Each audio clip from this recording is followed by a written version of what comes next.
Qindra të rinj ndjekin flamurin e Serbisë përpara ambasadës në Tiranë. Me thirrjet Kosova është Shqipëri dhe Shqipëri etnike, ata protestuan kundër asaj që ndodhi në stadiumin e Gjenovas me ultranacionalistët serb. Ndërkaq Italia arrestoi tifozët e Trazirave, ndërsa Beogradi zyrtar kërkon ndjesë.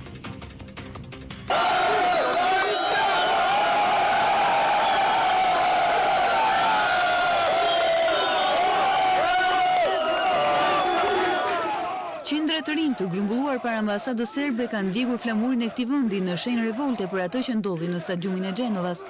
Duke drejtuar thirrje drejt ambasadës, të rinjt mbanin në duar slogane me mbishkrimin Kosova është Shqipëri dhe Shqipëria etnike.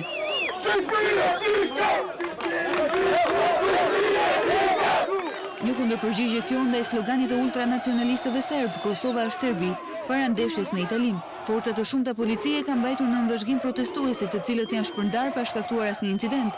Reagimi vjen pas ndeshjes së të martës Itali-Serbi, ku ultranacionalist serb dhe tifoz fanatik kanë ndjekur flamurin shqiptar, duke çuar në ndërprerjen e ndeshjes dhe në akte të shumta dhune në të gjithë qytetin e Gjenovas. Ngjarja ka lënë një shije të hidhur tek të gjithë shqiptarët, duke qenë se bëhej fjalë thjesht për një ndeshje futbolli. Por ngjarja nuk ka pasur asnjë reagim zyrtar, qoftë ky i palës shqiptare apo i asaj serbe, për të kërkuar falje për këtë gjest. Ministri i jashtëm serb i kërkoi ndjesë Italisë për trazirat e shkaktuara, por jo Shqipërisë për ndjekjen e flamurit.